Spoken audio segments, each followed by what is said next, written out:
Again, she has a very long bio. I'm not going to read everything. Her name is Bayode. I pronounced that way, right? Thank you, Bayode Simpson. She's called Bay. So she's the founder of the Entrepreneurs No, where she helps women grow their service-based side hustle. Only women. I want to grow mine as well while working full-time. She firmly believes that having an additional source of income is no longer a nice to have, but an absolute necessity. I agree. Her passion for side hustling is rooted in her background with her parents who had side hustles even though they were gainfully employed. Also, a series of layoffs over the span of her 15 years corporate career inspired Bay to launch her own side hustle while helping women do the same.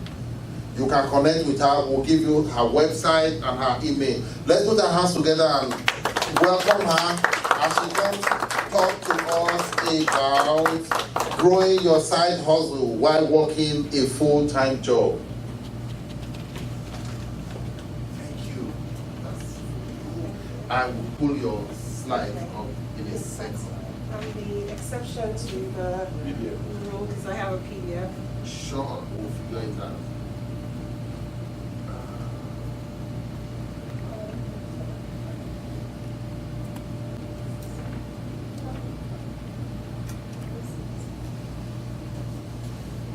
Okay, just get started out now. Okay, well, good evening, everyone. My name is Bayode Simpson.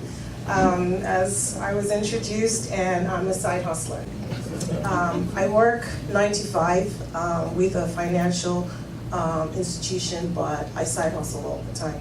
And side hustling, sometimes the word hustle has a negative connotation, but to me, hustling is just, side hustling is just, gaining an extra source of income.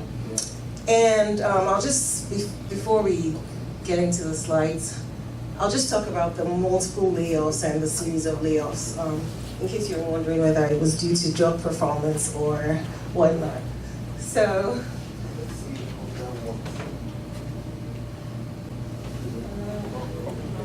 okay. Thank you. Yeah, thank you. So, yes, I was just going to address the multiple layoffs and just tell you the story about how it started. So my first layoff was when I was in university. I was in my final year in Atlanta, Georgia, and I was working for a company after September 11th, and I got laid off. It was my best, I guess, university job. I was earning $11 an hour back then in 2002, and when I worked weekends, it was time and a half. So I got laid off from that job, and it was fine. I was still under my parents' roof. 7 years later, I was working for another company. I was an accountant back then. I had a mortgage, I had a car note, and I got laid off.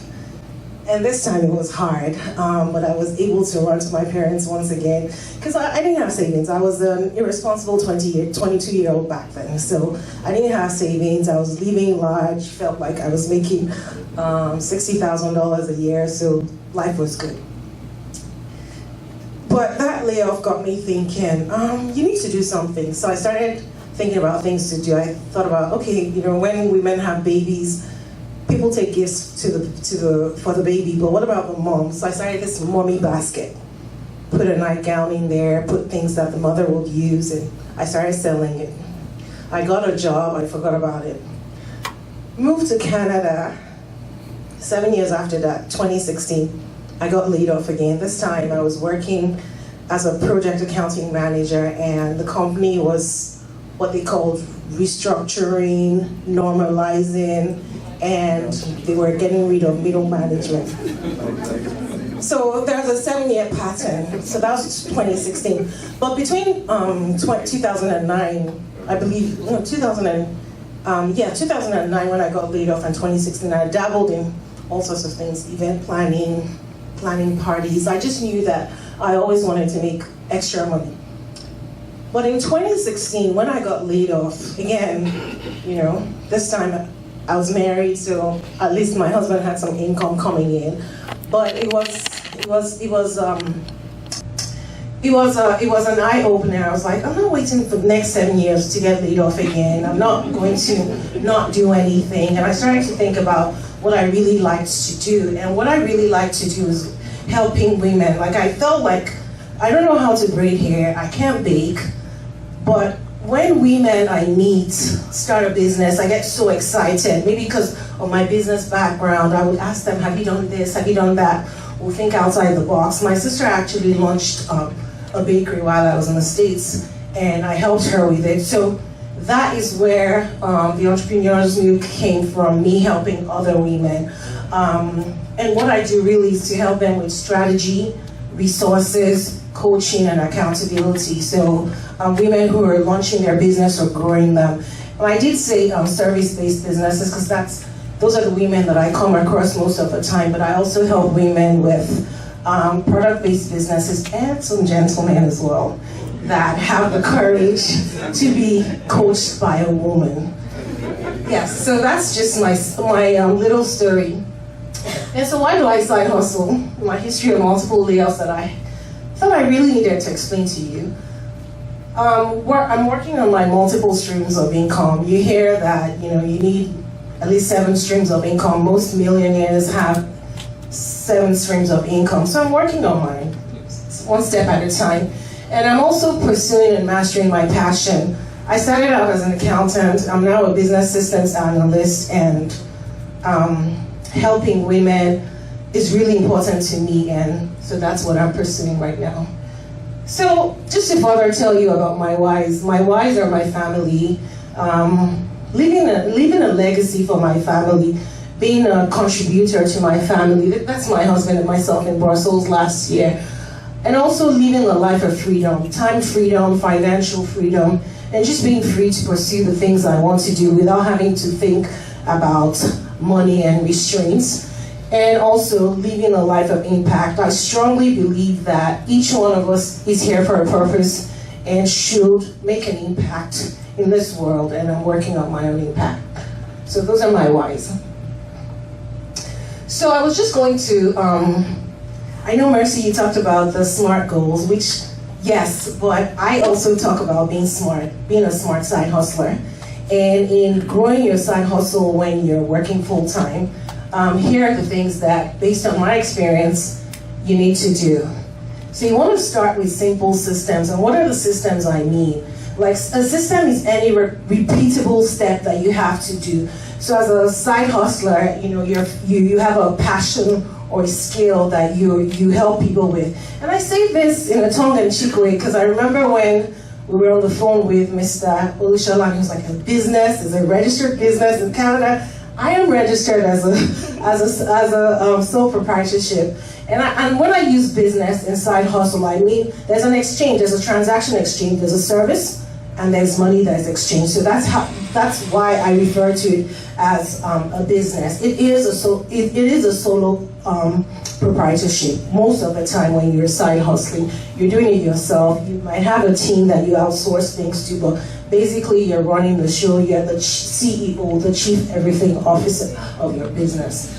So with that said, starting with systems, no matter how small your systems are, you want to make sure that you have systems. Your systems can even be like, just in Excel, in Word. It doesn't have to be a fancy tool. Yes, there are fancy tools.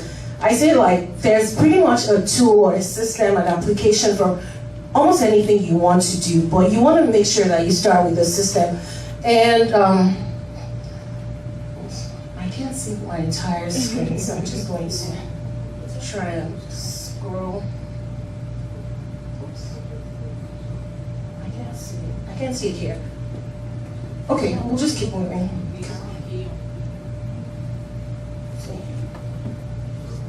I can't actually see the presentation on the screen here. Yeah. Maybe it's the size as well. Maybe it needs to be expanded. Is it in the presentation? Yeah. Oh, okay. Well, we'll just have to improvise then. Thank you. Sorry for that. So So I was talking about systems, and the bottom part is that you want to have systems so that you attract, maintain, and retain clients. Systems help you to be consistent in the customer experience that you have. You want to make sure that whoever you're dealing with gets the same level of attention, regardless of how much that person is spending, and your systems will help you do that. I can go into systems because that's my jam, but we'll keep moving forward. So the M in being a smart side hustler has to do with monetization. And I say that you want to make monetization a tangible goal. You want to make monetization a tangible goal, and part of doing that is making sure that you have something on your virtual shelf. So if you're a service-based business, you want to make sure that you have something to sell. I know a lot of us start off with doing free work because want to build our credibility, but making monetization a tangible goal is really important when you're side hustling. It gives you the confidence you need to continue moving with your business. Okay, and A is for accountability, adopting an accountability mindset. Make sure that you're plugged into a mastermind, you have an accountability buddy, you have a coach or a mentor, so that you stay grounded with what you're doing. And R is for a routine. So get into a routine when you have with your side hustle. Make sure that you allocate time for your side hustle, whatever you need to do. Make sure that you schedule it and you make it a routine. And also realize that life happens, so you have to be flexible as well. But maintaining a routine for your side hustle is what will help you to move it forward. And the T part is time management. Time management, we also can talk about that for a long time. I was just going to say that with time management comes discipline and consistency in order for you to manage your time properly. And part of time management is also energy management, managing your energy. You don't want to schedule time for your side hustle when you're back from work, you're drained, you've picked up kids, you need to cook, and right after you want to jump into it. So I'm just quickly going to go through the do's and don'ts I had about side hustling, just to tie everything together. So I wanted to start with the don'ts. So don't start your side hustle without a plan. It's already been said. Don't use company time, that's time fraud. Don't use company equipment, supplies, and vendors. Don't compete with your employer's business. Don't forget your full-time job is important. I say my full-time job is my angel investor, so I treat it as that. And don't quit your day job too soon. Be financially secure before you leave your day job. And for the do's, use your lunch break for light work. I move away from my desk when I need to make a call, email, or do something that's related to work during my lunch break. Negotiate flexible hours and work from home days. And I say that because you cut out the commute and you're able to, I work from home 4 days a week, so I start working around 7, I'm able to finish on time and then move on to other things. So if your job has work from home days, then be sure to take advantage of that as well so that you cut out the commute.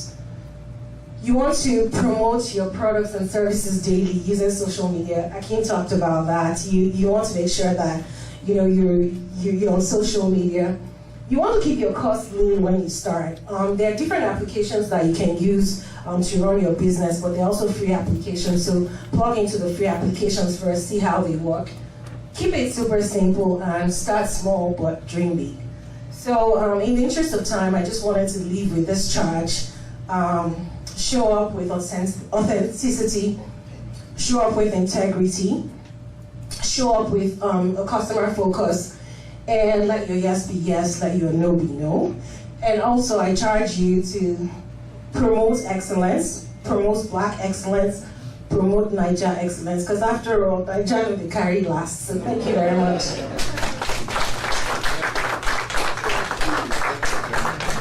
Thank you. Thank you so much. Side hustling is not a necessity. You need it. We need regular source of income for your cash flow, for you to be able to balance the books. You need something else. And she said it rightly. You are a person of integrity. Don't use your office time to do your side hustle. You need to be able to separate them. People that did accounting, Akin would say they call it entity concept. you need to be able to separate it. Do your work, then do your side hustle. Multiple stream of income. We all need coaches and mentors for accountability. One of my mentors once told me, if you don't have somebody that can tell you stop, and you stop, no matter how upset you are, you stop and sit down, you're on your way to destruction. We all need coaches, we all need mentors, we all need people who have gone through it. Albert Einstein said, I can see further than others because I stood on the shoulders of giants. We all need it. So you can't be a loner. Time management. Time is life. There is nothing like African time. That's why I was looking at the time today and I say this. So I teach every time on purpose. We're supposed to start 9 o'clock. Even if it's 2 people, I am starting. I just need to let people know this is the right thing to do. African time, we left it in Nigeria. We're in Canada. This is God's time. Because we all have 24 hours. Every minute you are losing part of your life. So we stay true to time. And she said, customer is king.